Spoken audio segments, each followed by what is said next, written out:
Hey, welcome, ladies and gentlemen, boys and girls, children of all ages. It is FM 99 and the Fox's first and only wrestling podcast, Eat, Sleep, Podcast, Repeat. I am Sean Hood. That is, wait over there. That is Dave Taylor. I gotta get our directions right. I keep forgetting it's a mirror, so I gotta like that. In any event, we are your hosts here for Eat, Sleep, Podcast, Repeat. And again, we mentioned FM 99 and the Fox. If you want to stay in touch with us, lots of easy ways to do that. FM99.com or 1069thefox.com. Go right to the media tab underneath that. ESPR keeps you up to date with everything we're doing pretty much right there. But you can also find us all your major podcasting apps. Just go ahead and search ESPR and wrestling and just subscribe. 5-star rating and review would be a big help if you could. And all that we're waiting. All those episodes are waiting for you to listen to. We got a bunch you can go back and find in our catalog. And in addition to that, Facebook.com/ESPR99, on Twitter @ESPR99. And you can email us. You had it up there just a second ago. ESPR@FM99.com. If you have any questions, comments, concerns. We actually did get something recently. Somebody asked us they'd like us to watch. But we will do that. But there was a lot of news this week. Yeah. Holy smokes! We're like, we'll take a couple of days off. Nothing's going to happen. Whoa! Yeah, there's not a ton on television that we actually really wanted to talk about all that much. There wasn't a lot going on as far. I got to be honest. This week in wrestling on TV was not the best week in wrestling on TV. I thought the best thing was the triple threat match from NXT. I gotta agree. I thought that was really good because that was like, wow, these guys are really going. It was one of the better triple threat matches I think I've seen, and I thought the pacing was great. And because it's always hard because you got to always eliminate somebody and whatever else, but they worked really well together. And those guys have worked together a lot. But man, that was just refreshing. I don't know, I needed that this week. One of the things I really enjoyed about it was Keith Lee, Keith Lee, Johnny Gargano, and Finn Balor. Finn Balor, thank you. The name was going to escape me. Keith Lee in his time in NXT, one of the most impressive things he's done, has shown a lot of his agility, a lot of his stuff he should be able to do for a guy his size. But I thought in this particular match, he worked more of a super heavyweight style. And he came across that way, which is good. He shouldn't try to outfly the two guys who primarily fly. Yeah. So I think he worked a really good big man style against them. And it made the match flow really, really well. Finn Balor in particular really works well with guys who are bigger than him. Isn't that amazing? There's like certain guys that like kind of like Rey Mysterio when he's fighting the bigger guy. It's almost like a better match in some cases, which we'll bring up when we talk about a guy that I thought he had a really good match with. I tend to think that a lot of times when it's big guys and big guys, it's not all that good. But you get proven it wrong every once in a while. I mean, Keith Lee and Dominic Dijakovic and Damian Priest into that picture, and those guys all managed to make those matches really good. You can point to other big men in history who have had matches together. I mean, like Braun Strowman and the Big Show when they were really pushing Braun in the beginning. Yeah, those really had some good matches. I mean, big guys can do it. It's harder for them because usually you're working at a much slower pace. Yeah, because it's two things. It's one, it's how well do you mesh up with the guy, and how well do you move when the speed you move at is not quite the same as the other guy when the other guy can make the match happen. So right. Yeah, you're right about that. So, but that was about it, right? for TV this week, because pretty much that was the best thing on TV this week. You had the lumberjack match on AEW, which didn't make any sense. So. And there was no need for it in this day and age. There was just no need for any grouping of wrestlers like that, especially with all the problems we're having right now. It just was unnecessary, which, I mean, also I'll comment a little bit just on SmackDown, and we had a bunch of wrestlers standing together on the stage to chant "Thank you, Undertaker," or "Thank you, Taker," and it's like, yeah. I mean, we might as well use that as our segue right into one of the first big news topics of the week, which was we found out that there was an outbreak of COVID-19 in the WWE camp. Yeah, which, in all honesty, I'm surprised it took this long for that to happen because they have not been taking very simple steps to protect people. No, we did hear a story, but a couple months ago which we found out was Shayna, or not Shayna. Am I saying her name? Because I wrote it down, and of course I'm not. I'm sorry, Kayla Braxton. Oh, Caleb Braxton. Yeah. Because she had to come look, but they just said somebody. We found out it was an announcer, but we didn't get the details of who it was. But then we find out, when John Moxley is not going to be appearing on AEW because he was in Contact, and then a couple hours later, Renee Young her name comes out. I think people, you know what's funny is I don't fault Renee Young for either coming for it or not coming for it, regardless. But I wonder if she wouldn't have come forward if the information hadn't been out there that Dean was in isolation, basically because he came into contact with somebody. And it's like somebody would have figured that out because they were like, well, who, Yeah, the speculation was. I mean, I saw the tweets everywhere. The speculation was there that it was her. So I feel like she was just going to say it because, guys, it's me, obviously. But Renee Young, apparently she was pretty sick for a few days from what I was seeing. Yeah. She lost her sense of taste and everything, but she seems to be on the other side of it now, so that's good news. Yeah, it's weird because not that she made light of it anyway. She's like, tough week. My show gets canceled. Oh, absolutely. I have COVID. And you're like, it's like that is a crappy week. Yeah. Which that we should bring that up is that her show got canceled. Backstage is over, at least in this format. Maybe they'll do specials here and there, like they'll use Backstage for, I don't know, like hyping pay-per-views, big pay-per-views or something like that. But well, I think with the format of the show, I mean, it just, in current circumstances, it doesn't work. It just, with everything's going on, with the interaction, because it's all, it's like what we're doing, but it's them doing it in their houses. The interactions it's a little bit different kind of show. Well, without a doubt, and I just don't think that even before this all happened, they weren't like killing it in the ratings. I mean, they were okay, but they weren't killing it in the ratings. And I'm sorry, and this is something that I keep noticing is everybody always talks about certain people needing to come back and blah blah blah blah blah. Guys, they put CM Punk in that show and the needle didn't move. No, I mean, I'm not trying to be mean. I'm not trying to be a jerk. But it's you can't. This is just kind of evidence that you can't just insert this person and expect ratings to go up.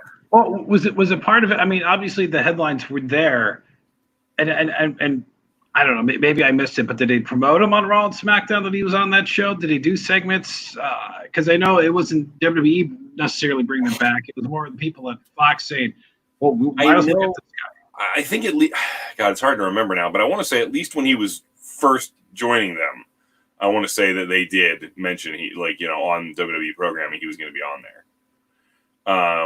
I'm not sure if they continue to do that, but well, he wasn't on every week either. It was hit or miss or whatever. Yeah, that was another thing that bothered me. It was just like, okay, well, we're going to have him on sometimes and really never know when. Hey, Josh, what's up, man? Oh, what? Only Dave? All right, fine, man. I see how it is. All right, fine. Sorry. God, rude. So in any event, we got kind of sidetracked on Backstage getting canceled. But I mean, it's the outbreak of COVID-19 that led to a lot of the chaos this week. We discussed her and Caleb Braxton. Backstage producer Adam Pearce confirmed that he had it. Jamie Noble was another one that we found out today too. So that's all I could find. I could have a feeling if it's a wrestler, they don't want to tell us. Yeah, I find it very telling that certain people weren't on SmackDown tonight that were supposed to be on SmackDown. But I don't want to jump to conclusions. That could be we're waiting for results. That could be a lot of things. Well, some of them just said, "Yeah, I'm going home." It's like because I seen reports. I didn't see names where some people said, "You know what? You're gonna clear this out. I'm gonna go home." I do have one big concern. What? Is that with all this going on and whatever procedures they had, that Ric Flair is hanging out there really concerns the heck out of me. Ric Flair, Jerry Lawler, there's several other people there at that age that there's no reason for them to be there right now. No, I know they're trying to do the angle with Flair pumping up Orton. I get that, but unless you absolutely needed Ric Flair to be physical in some sense, you can do this with a sit-down interview where he's nowhere near anybody. Yeah. This does not need to be happening. I just don't understand it. I will say that on SmackDown tonight, they had wrestlers wearing the people around the rings were wearing masks. You could see more of it. Yeah, you could see more of it. Which previously I can't confirm this because obviously we don't work there, but there have been reports that you were not allowed to previous to this because Correct. They didn't like the way it looked. Yeah, they didn't like the way it worked on television. I thought it looked fine tonight. It didn't look out of place. I mean, no. I understand, like, because I remember seeing somebody in the mask when Triple H came out for his like tribute or whatever, like 25 years of Triple H, whatever it was. Which was awful, by the way. And the guy who took the water bottle had a mask on. And I thought, oh, this is great. This is what they're doing. And then we find out, no, they didn't want that because they didn't think it looked good on television. I thought it looked fine tonight. The product in the ring was a different story on some matches, but or the storyline. But this is the world we're in. Wear the gosh darn mask. What's so hard about that? That's what it boils down to. Wear the gosh darn mask. I think that's about as simple and succinctly as you can put it. We again, I'm glad that they're finally doing that, but it's a little like closing the barn after the horse is already out. You really should have figured that out. Oh, what up, Jordan? Nikki Cross is bae. Hey, well, your girl is going to get a shot at the SmackDown Championship. She's #1 contender after tonight, so good for her. Yeah, good for her. We'll see if that leads to some friction between her and Alexa Bliss. I hope not, because I love them as a team. Yeah, they work well together. They need each other. But those are the names. Nobody from AEW that we know other than Jon Moxley being isolated. Right. And we'll see how much this affects Fighter Fest in the next couple of weeks. And now the Great American Bash is back. Woo! What a coincidence! Wow. Yeah. Well, yeah. We'll see. We'll see how this ends up affecting. I don't think I think there's going to be fallout for this for a couple of weeks. As far as who has it, who doesn't, how do we give them away from everybody? And the problem is, how long has somebody had it and been around people without knowing it? Because the biggest concern here we don't know is asymptomatic people spreading this to people unaware. And Jamie Noble and Adam Pearce are producers, and they're probably around pretty much everybody in the back, or at least I don't know what segments they get, but that's a big concern. I know that last week they had family and friends there to help fill out the audience a little bit. That was not the case now. There will be no more family and friends until they're confident to move into that stage again.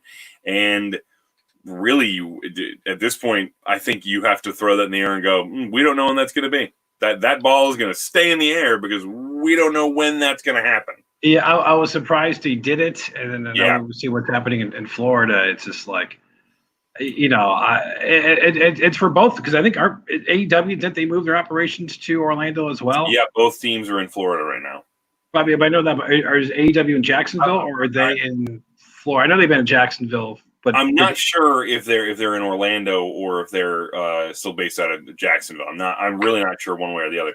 But to be perfectly honest, the state of Florida is a cluster at the moment. Yeah. So it is normally, but during a pandemic, it's even worse. So it's a mess right now. And in all honesty, I have to wonder, if things continue like they are, will they be allowed to continue doing these shows? Yeah, at some point, like I wonder, like with this going on, they're like, okay, we got to get like 3 shows in the can. We got to get like 4 shows in the can, so we can take a month break. Everybody isolate somehow. I don't know how you do that, because they're going to go. The problem is, you tell everybody to isolate. You have to rely on everybody to isolate. People have to actually listen to the rules, and that's part of the problem. People have to actually listen to the rules, and then when they all come back, you have to test them all again and wait. They have to isolate while you wait for those results. Yeah. Because it's not an immediate turnaround. It's a day or two or something like that. Yeah, but I can imagine right now they're like, okay, we're just going to crank out as many shows as we can. And I'm surprised they didn't like have longer non-match segments of stuff. It's because AEW has been kind of do that with our NXT with like certain vignettes and stuff. It's a build for a match, throwing whoever that Rhea threw in the dumpster or whatever, but. Just stuff like that, and the stuff with Roderick Strong. It's just, which I got to be honest, that made me laugh. The when they did the Roderick Strong going to therapy thing, that actually made me laugh. It was corny, it was ridiculous, but it was fine. I'm not feeling yet, but maybe I'll come around if the payoff is good. If this goes somewhere. How dare you? The other big story before COVID broke out was the other thing coming out. This rocked the wrestling landscape to its core. Yeah, do we just maybe say the names without, because I really don't want to get into the discussion of it, because it's kind of it's not a great topic.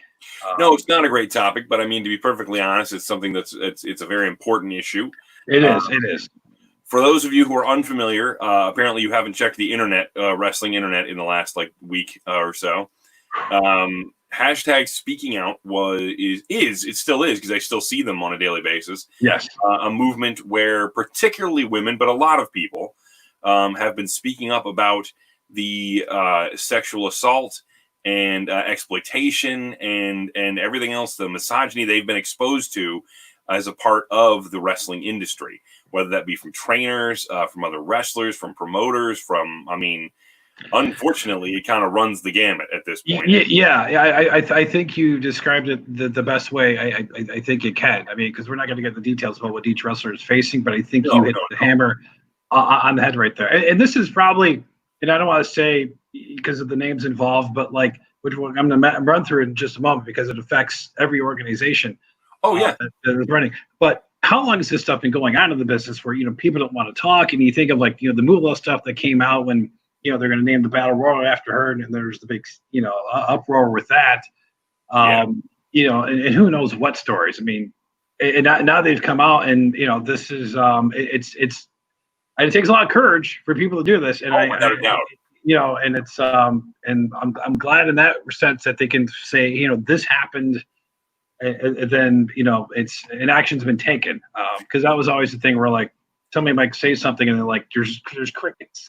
Whatever. Well, I think that's one of the benefits of social media linking people together like this, because once upon a time, who did you go to? You went to your boss. You went to, you know what I mean? Or and a lot of times, so many times in life, victims of sexual assault and all these horrible, horrible acts don't come forward at all, because they're ashamed, because they feel like victims, because they feel like they did it to themselves, because they feel like so many reasons that I, sitting here as somebody who has not had to deal with that, cannot accurately convey, because I have not had to go through that.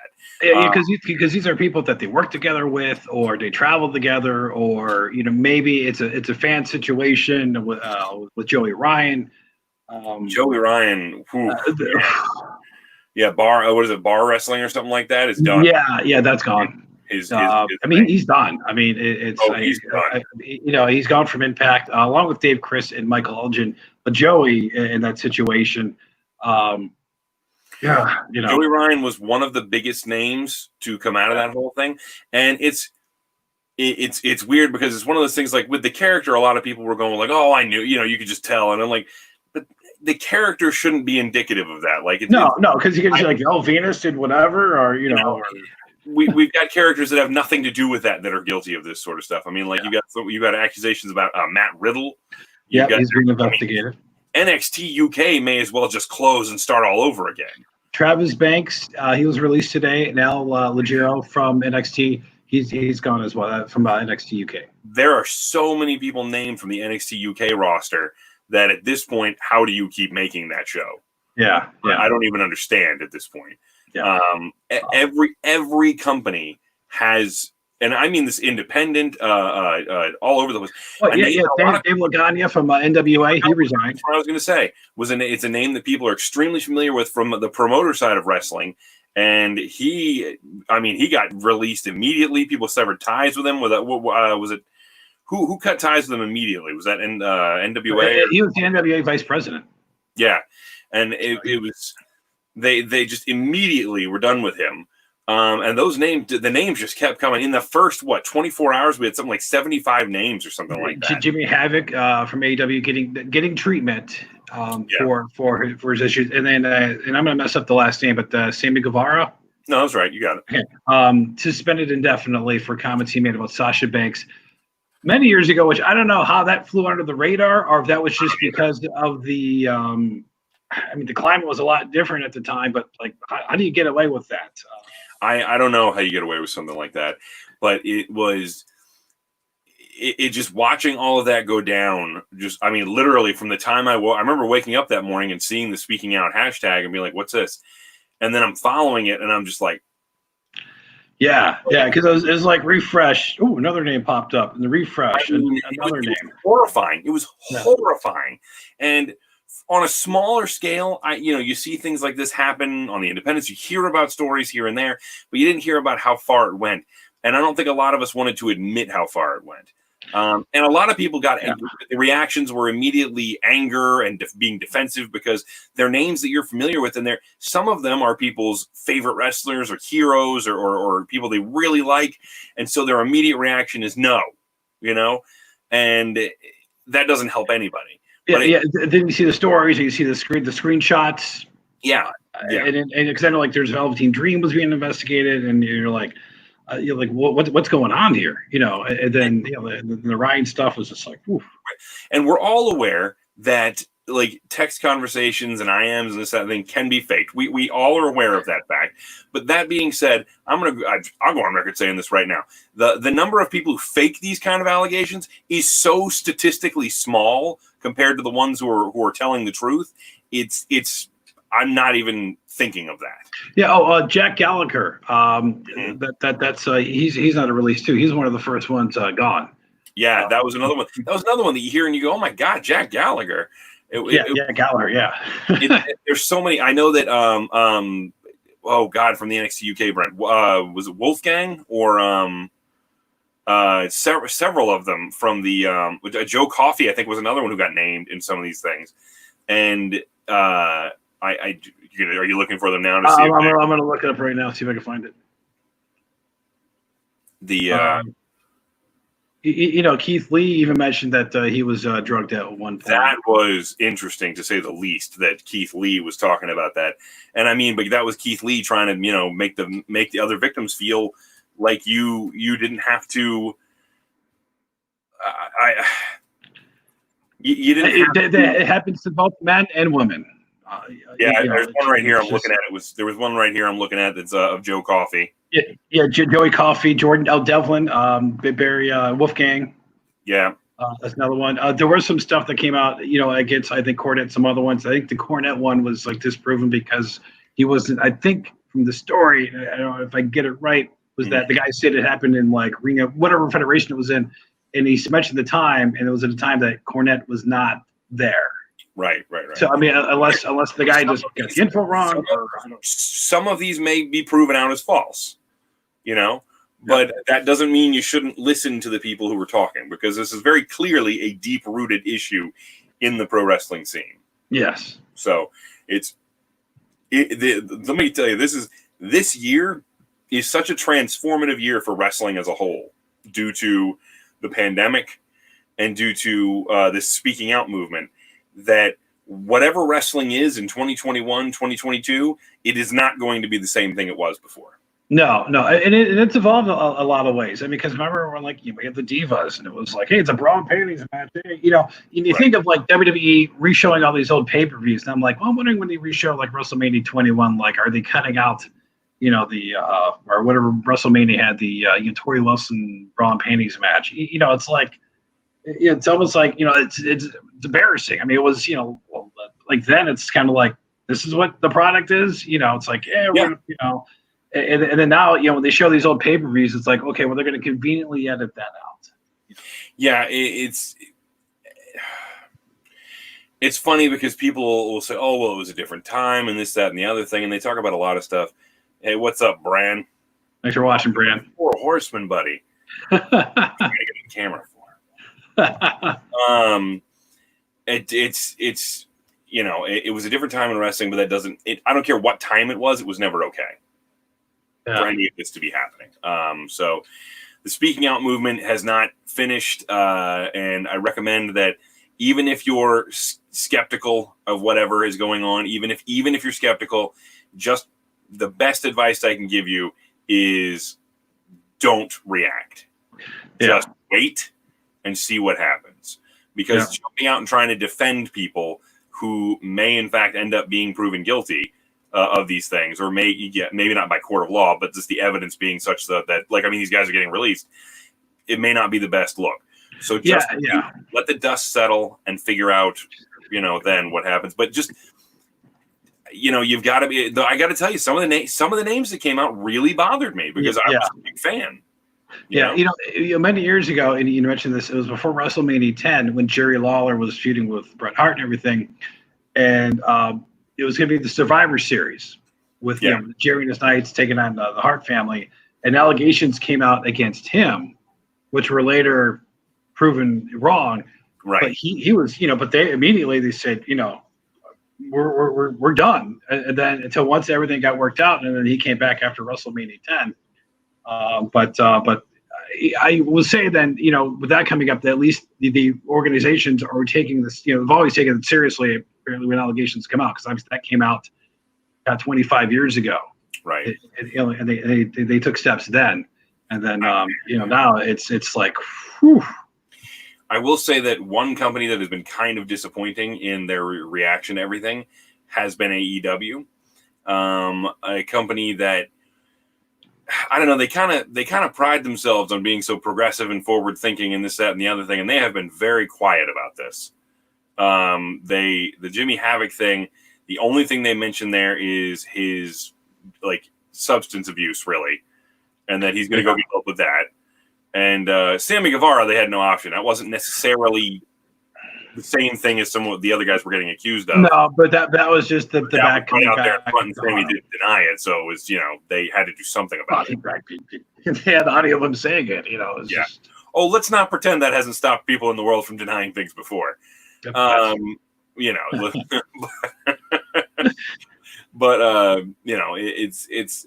I was a little disappointed by them being so quiet on the issue, especially the owners of the company. I didn't see much from Tony Khan. I didn't see much from Cody. I didn't to this point. I still don't think Cody or Brandy or the Young Bucks or anybody have said anything related. No, I mean Tony just spoke out about Moxley's COVID-19. Yeah, which was great, and I agree with him on his statement about Moxley.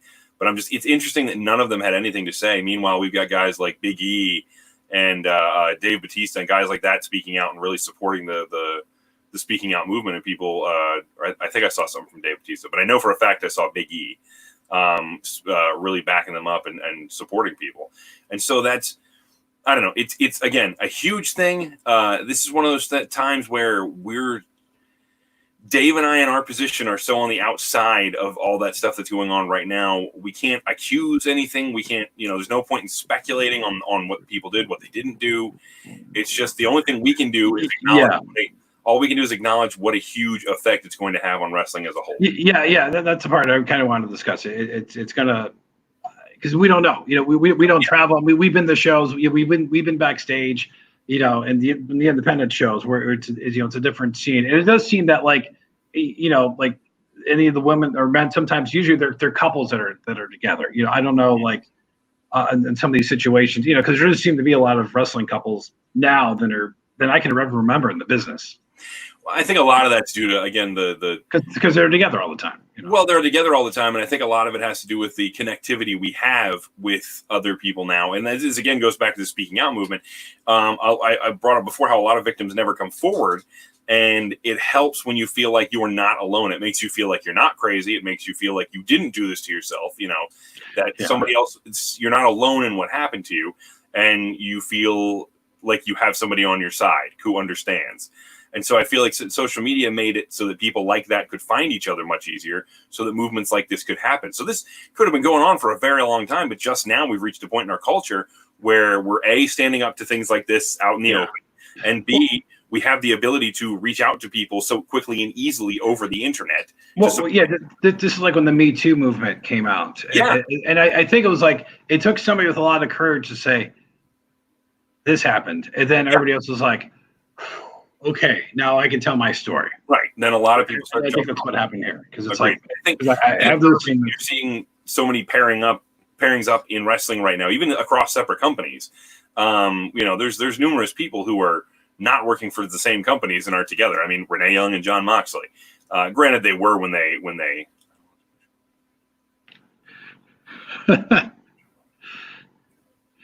Well, yeah, they were, I think, dating before they even. I mean, I don't know when that started, but if that was before or because they were in NXT together when she was doing the show. So But I mean, you got like Adam Cole and Britt Baker. Yeah. Across two different companies. And I mean, of course, I'm sure they started seeing each other on the independents before they ever got up there and whatnot. Yeah. But I mean, social media, it makes it easier to be in a relationship in situations like this now, because even if you're wrestling in other parts of the country, with the internet and everything, you're able to stay way more in touch than you used to be able to, trying to find a payphone to maybe call somebody, when you stop driving for 5 minutes. You know what I mean? Yeah, Josh makes a good point. I think part of it we didn't know, couples in the past, was a kayfabe reason of trying to keep the pretty boy babyface, persona alive. So you don't want to know. You didn't want to know like Randy Savage was really married to Elizabeth. He was just. Right. You think about that era, or in the old Mid South or USWA days, or the NWA, you Precious and Baby Doll, and somebody, because I forget Magnum TA had whoever he had. Yeah, I think there could be something to that back then as well. I mean, we could talk about a million reasons with all this and a million things that have happened. And again, all we can talk about with really any certainty is how this is going to change wrestling. Yeah, and frankly, it should. If this sort of thing's been happening for that long and making people victimizing people like this. Yeah. Not just that, but even with bullying too, which hopefully has gotten better over time. Which I'm sorry, I get so tired of people talking about how it was ribbing. And it's like, I don't care. Ribbing that's used as such a blanket term sometimes for you just being a dick. Pooping in somebody's gym bag is not ribbing. Yeah, no. See, I'm fine with the odd prank. Like just a little, like a prank. I'm cool with just a prank. But like some of this stuff that you hear about is like, how is that ribbing? Like one of the speaking out stories, the guy who defended himself was he was in Impact Wrestling. Was it Congo Kong? Is that what his name was? I have to look at the story. But you tell the story, I'll look it up, see if it's him. I'll make sure I have the name right, because I do not want to accuse anybody that was not part of this whole thing. But in any event, was accused of really getting on somebody who he was working with at a show. He was threatening the guy. He took his money. He made him give him his pay at the end of the night, and this, that, and the other thing. And at one point, he threatened him with, it was Congo Kong, right? Yeah, it was. Yeah. He issued an apology. But yeah, he was harassing wrestlers and stealing their money. Yeah, and the one thing he did, this one guy who spoke out, was basically at one point he made him let him, show him his dick or whatever, and it was like, that's not okay. And then again, taking his money, not okay. And he defended that as like he was ribbing. He was, this, that, and the thing. It's like, dude, no, that's not ribbing. That's stealing. Like, I don't stop using that as a blanket defense for you being a piece of. It just doesn't work that way for me. Agreed, Josh. Agreed. Yeah. But again, this is so overreaching that with the only thing I can say is that I hope that there is a silver lining that comes out of the whole situation, that the people who don't belong in the business are out of the business after this, and that the business changes for the better so that people feel comfortable and safe inside of it, especially if something like this comes up. They don't feel like they can't talk to somebody, and they don't feel like they can address it. I don't want it to happen at all, but I'm not naive enough to think that it'll never happen. But you think of how many people in the past maybe got into the business. Oh, this is what I want to do, and then they come into this business, and then they run to a guy or a girl that just treats them like absolute crap. Because there's somebody that if you wanted to transition to the next story, that treated some people like crap, and then lately just decided to not show up to work and do anything. Almighty, Tessa Blanchard, boy, talk about just from bad to worse for her. She could. I really don't think it's been a while since we've seen somebody go from where like such a high point to such a low point. She becomes, and a lot of people thought it was risky because just before it happened, she got accused of using a racial slur against another wrestler in Japan. I believe it was a black performer that she used the racial slur against. She's been accused of bullying by numerous women. And she's so young. She was only 24. She's 24. She's going to be 25 next month. Yeah. And she's burned a lot of bridges. So she did all this, and then Impact still puts the world title on her. Complete shock when that happened. I thought they were going to go the other way. Allegations came out. They put the title on her. She did some good work. She was a champion, I think, for 159 days. And then yesterday, the day, I don't remember. It was within the last 48 hours, I think. Yeah. They stripped her of the title because she's in Mexico right now while they're doing this whole quarantine thing. And she was supposed to send in some pre-tape stuff so that they could edit it into the show. And she just didn't. Just blew it off. Just didn't. And so they had to last minute rework the show to fill in that time and everything. And so they were, her contract was coming up anyway. And I think they were trying to get her to come back and work an angle to drop the title or whatever. But she just didn't do what she was supposed to do. And it's so funny. I see people saying like, oh, she'll show up on AEW any day now with the Impact Championship. No, she won't. No, she won't. After those allegations and then this story about her just not doing her work, she's not going to get brought into AEW right now. Are you kidding? No. She all the bridges she's burned and everything else. People don't want that. Josh even weighs in. He said that stuff with Tessa, absolutely insane. I've been following all that because I'm one of the 326 people in the world that's still watching Impact. That's such high hopes for her, and I'm so disappointed. She's probably going to fizzle out, right? You mentioned when we talked before the show that, I guess, there's no independent shows right now. She can take a lot of time off. Yeah. And maybe do the independent scene, just maybe work some one-offs or whatever. But would somebody roll the dice in a couple of years? Is she going to be a draw? That's the thing. It's like if you can make somebody money, they will take that risk. But here's the problem she has. She would have had much better luck, even with the bad history. She would have had much better luck being a draw, maintaining credibility as a reliable worker. Yeah, you just doesn't know that right now. Because she could have done a hot angle to drop the title at least at Impact, and then where she goes from there, maybe somebody could have made some money on her. But now coming off of this, she's going to have to take a little time away from everybody because, it's going to make her look bad because she's going to have to do some repairing of her own reputation as far as just being reliable now at this point. Yeah. And by then, are you a hot commodity anymore? Yeah. Unless you're tearing it up on the independents and really wowing people, I don't know that that's the case. And in the current environment we're in, it's going to be a little while before somebody like AEW or WWE, I feel like, is willing to take a risk on you. Because I don't know if she goes to, Ring of Honor, but they're not doing anything right now. And I saw a tweet online that said like, okay, so now that we're done with that, who is the new face of intergender wrestling? And I was like, oh, okay, we're just moving right past her. Yeah. I was like, and I saw some great suggestions from people who are amazing performers. Kylie Ray is an amazing suggestion. Kimber Lee, who is somebody I've had the pleasure of meeting and speaking to, who is fantastic, who wrestled for Chikara and recently decided she wasn't going to be a part of Chikara anymore because of some issues resulting with all this we've been talking about from there. She's done intergender wrestling and she's been fantastic at it. And something's happening in Dave's house. No, I'm just watching my cats. Sorry. Oh, I thought somebody over there, Dave? What happened? I know. Was that lady popping in and say hi to you again and not me? Yeah. In any event. So it was, there's so many other women out there who could do the see? I don't know who that is.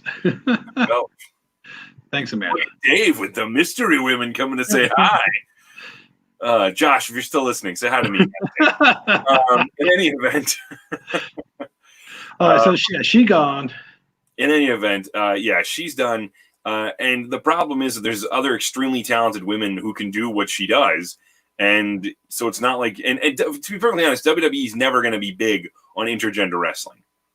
No. It's never. Not now, with not in the PG world, not in the sponsored world. Now, as long as Vince McMahon is alive, they will not be into that.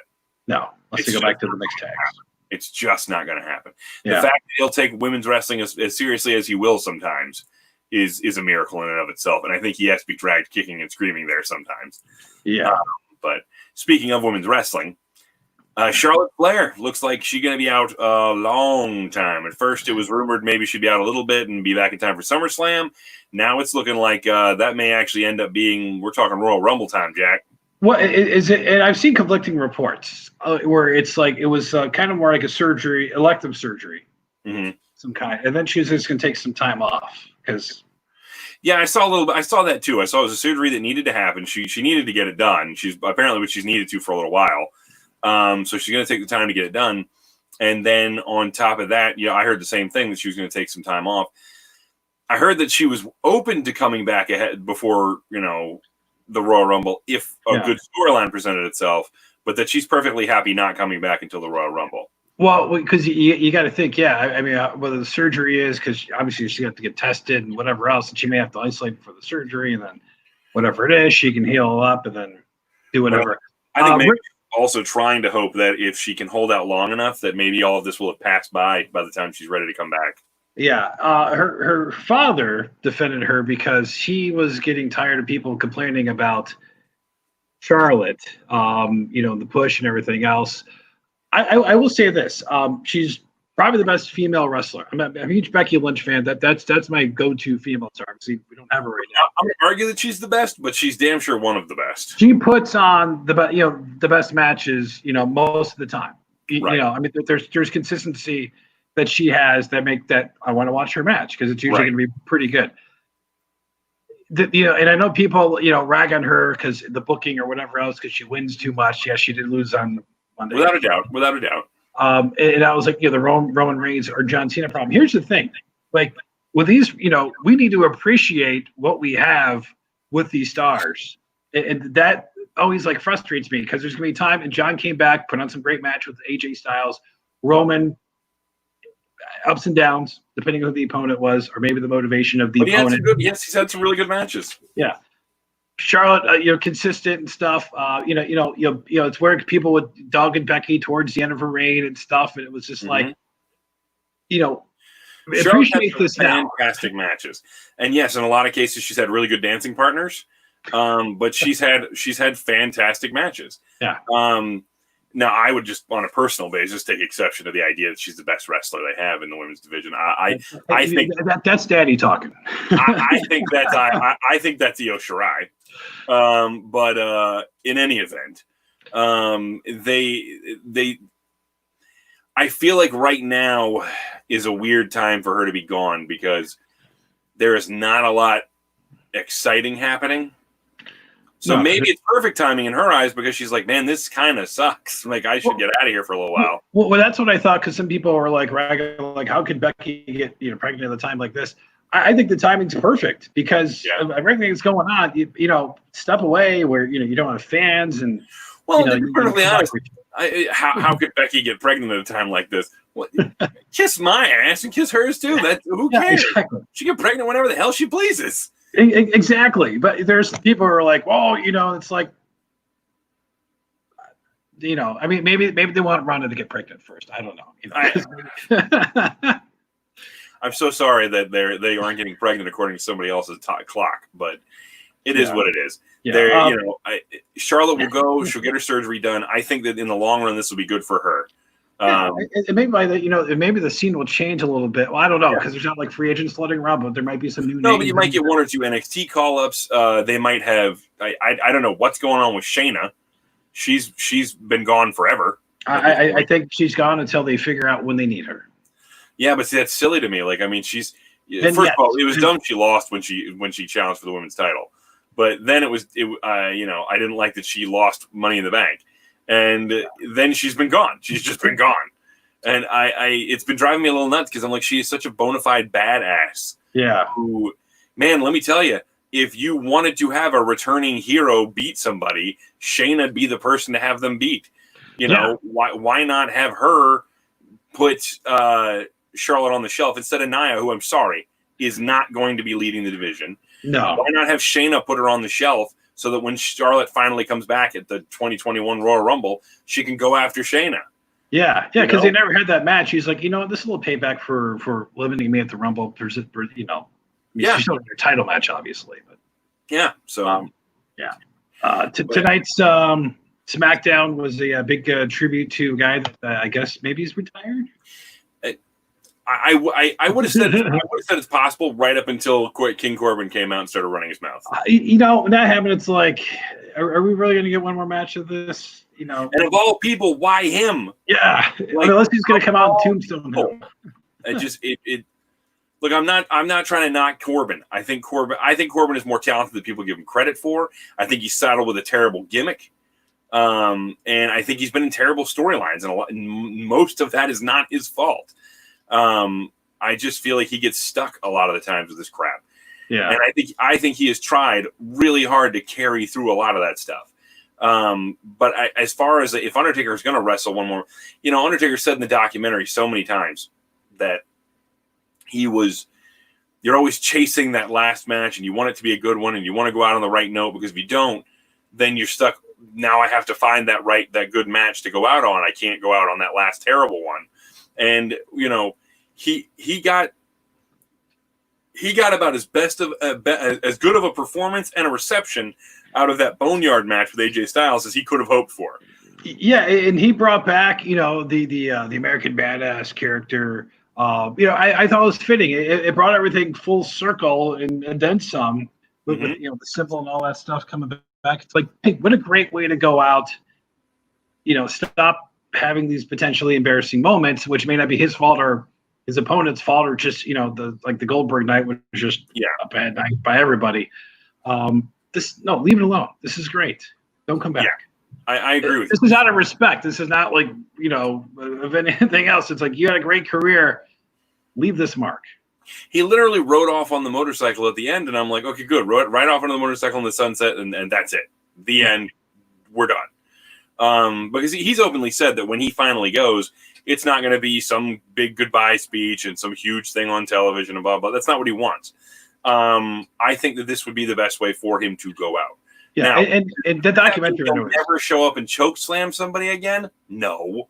It's like Austin shows up every once in a while and stuns somebody, but he's not wrestling. The Rock comes back, he's not wrestling, but back when, Hogan would come back at one time or another. And, so I'm hoping maybe eventually, like, that's what'll happen. Like, he'll show up and just choke slam Corbin. You know what I mean? Yeah. Just for the heck of it, like on a big show or something. I think part of it was because everybody beat up Corbin tonight, which was a little weird considering all the circumstances.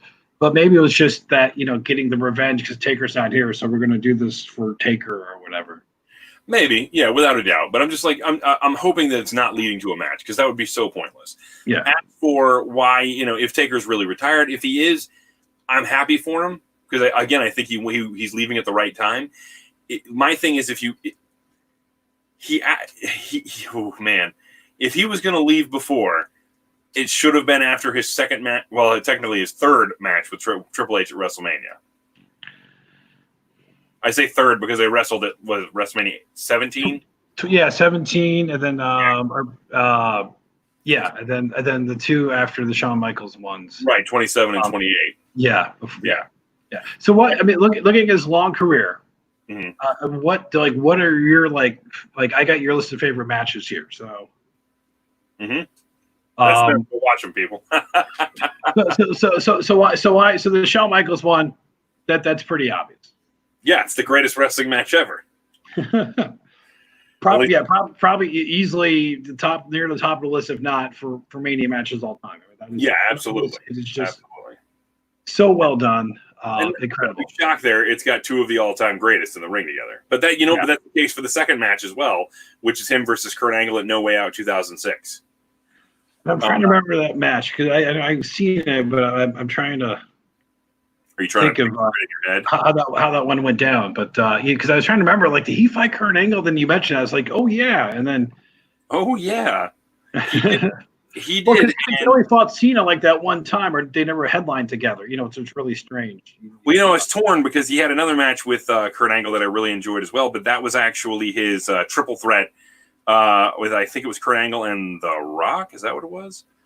Now I'm trying to go through my head and think of all the matches of what there were. Yeah, it wasn't the Triple H one. It was the one with Kurt Angle and The Rock at Vengeance 2002. It's a sleeper match. If you haven't seen that one, go check it out. But I went with this one just because I prefer one-on-one matches to multi-man matches usually. Yeah. Although I say that, and my favorite wrestling match of all time is a triple threat. My favorite wrestling match of all time is Triple H, Shawn Michaels, and Chris Benoit. Because I thought the story was so well. It was a good story.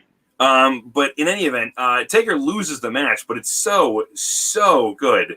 Kurt Angle, was really at the top of his game at doing what he did.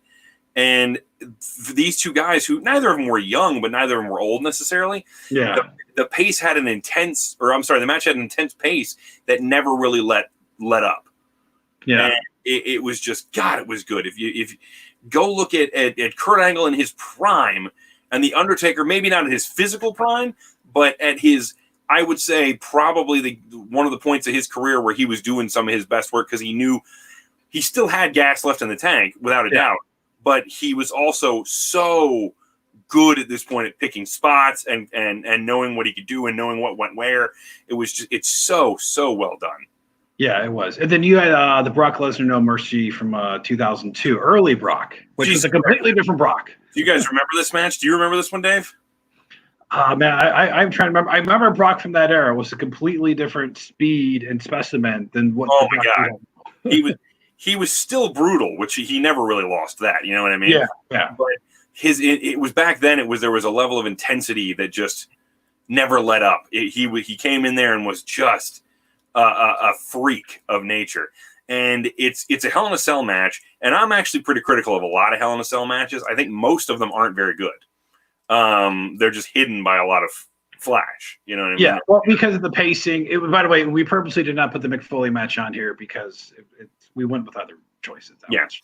I personally think most Hell in a Cell matches are, as JR would say, more sizzle than steak.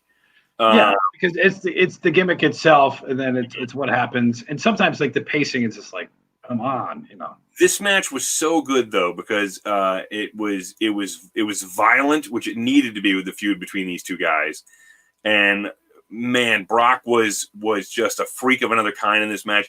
He reversed the tombstone into an F5 in the end of this match, and I never saw it coming when I was watching it live for the first time. But just the intensity in this match and watching somebody, especially so young, really take it to The Undertaker. Yeah. You know, was just, I mean, God almighty. But seriously, go watch it and watch any one of those three matches. Watch all three of those matches. What am I talking about? Yeah. And I promise you won't be disappointed with a single one of them. Yeah. I'm going to rematch the Angle and Lesnar match because it has been a while. I don't remember them. I probably saw them when they initially happened, and then I got the network, so I'll do that. For me, the Survivor Series debut, 1990. Of course. I was watching that live. A young Dave Whippersnapper was watching that pay-per-view and just a memorable debut. Although it really bothered me because when Coco Beware got Tombstone, Gorilla Monsoon, he knew the name of that move, and it's like, how do you know it's a tombstone? Like I think it's a tombstone, and Coco. But then he also got to beat Dusty on his first night in the WWE. And I was familiar with the guy because he was Mean Mark Callison, from the Skyscrapers briefly in WCW before he was WWE. One of my favorite matches, and I think it gets overlooked, is the match against CM Punk at WrestleMania 29. Easily one of his best WrestleMania matches. And I think it was his last best WrestleMania match. Oh, without a doubt. Without a doubt. I mean, the Brock match, if he wasn't concussed at 30, probably would have been a really good match. Probably. It's not anybody's fault. It's just it became sluggish because they had to go to the hospital after that match. But the Punk match was, and this goes back to smaller guys working with big guys and that dynamic working so well when they really know what they're doing. Exactly, because he had great matches against Rey Mysterio, the Hardys, the ladder match. I think it was Kurt Angle is even an undersized opponent technically compared to him. Kurt Angle is maybe 6 foot, 6'1". It's just because he's wide that makes his size difference. And then it's funny. I pick a different Hell in a Cell match with Brock. You picked the Brock Lesnar Hell in a Cell, but just a different one. Yeah, because I just thought, I know he lost that match, but the way it just concluded, and I don't know why in the documentary it wasn't brought up, but it was so brutal, tearing apart the ring.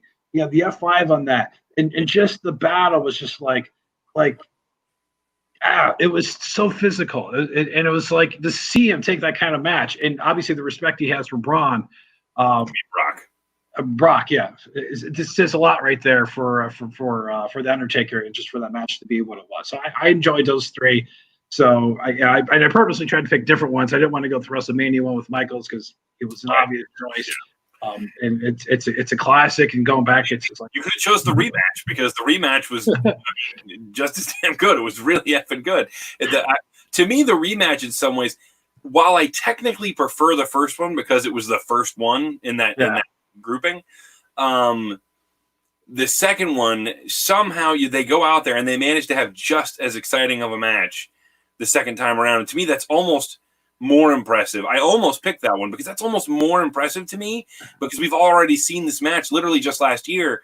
So you've got to find a way to wow us and win us over all over again, and they did. Yeah, because you got it's take two, and people complaining about certain rematches, and that was fine. Josh weighed in on the take here. He says, "I with Hell in the Cell." He says, "I agree, it's more sizzle than steak." But while I agree on the topic, the Becky versus Sasha was way better than it should have been. Just a side note, that was the last good Hell in the Cell match. I agree. The one that followed that was a complete debacle with Bray Wyatt and The Fiend and Seth Rollins. We went from one of the best of all time to the complete worst. You're not wrong. You're not wrong. That lighting was just a sign for it was going to be bad.